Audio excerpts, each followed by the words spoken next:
everyone, welcome back to Liz Sews. I'm sorry it's been a little quiet around here. Definitely the month of June has been very busy for me.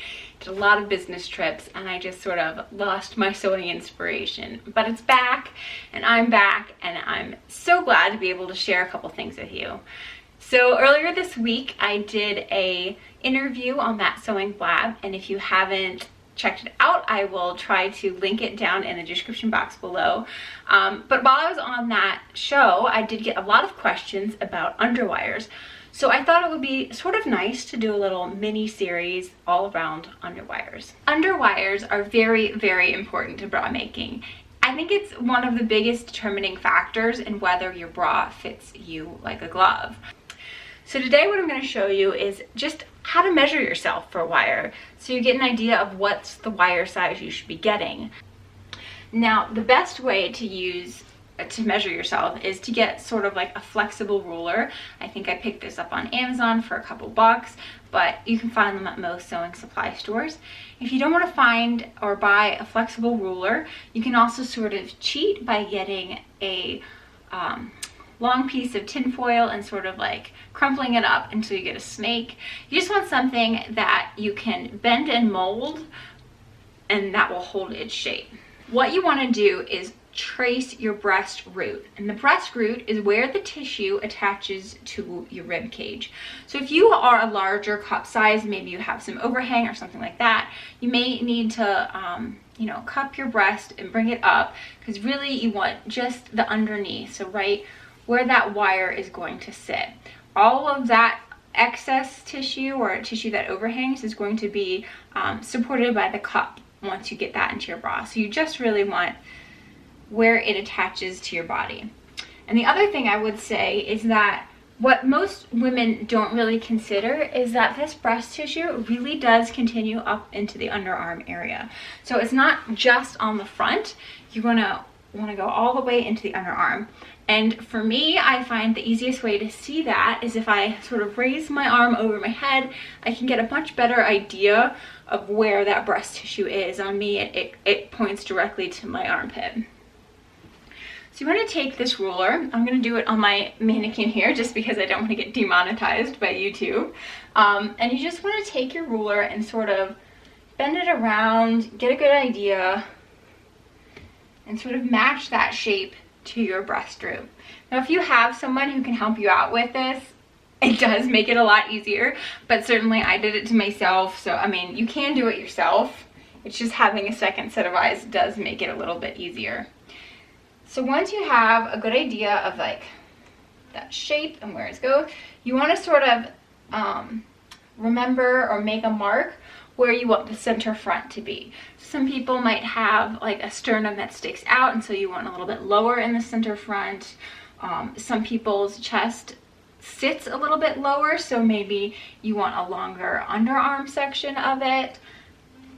You want to take note of where you want it to start and then where you want it to end to be comfortable. So once you have a good idea of that, we can then compare that to the charts. So I really love this company, Art Crafts, especially when you're first starting out, because they provide these printable charts that you can just print out at home and then compare your trace to.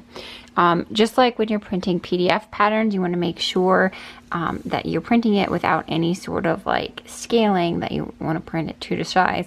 And there's a little ruler on the side there just so you can make sure that you are printing it the actual size. So here's an example of her classic daywear R1 bra or wire. Here's one that I have that are just demi cups. So the demi cups are going to be shorter in the center front. You'll notice on here that these have lengths. So that's super important to know. So even if you're not going to buy it from Art Crafts, it's sort of nice to know where you sit in terms of these lengths. So here's an example of another company. This is Tailor Made Shop, and they don't actually provide a chart, but what they give you, as you can see down here, they have recommended patterns that work with that style of wire. So this particular wire looks like it should be good for the Marlboro bra, the Boston bra, the Fenway bra, and the Berkeley bra, all from Orange Lingerie, as well as the Harriet and the Sophie swimsuit. So instead of a chart, TaylorMade Shop just gives you, these numbers are going to indicate the wire size and then the wire length, and then what sort of cup that would correspond to. So if you print out these art craft charts and you find a wire length that you think works really well for you, so let's say 213, and then you cross-reference it with this one, and you can see 36 is going to be around 218, so it's fairly similar in length to the other one, and then you could feel a little bit more confident about buying that one. I would print out these charts and then just take your ruler and see kind of like where it looks good.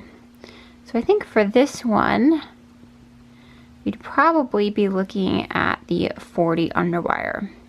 So you'll notice with this 40 underwire here, let me highlight this real quick. So I know which one I'm looking at.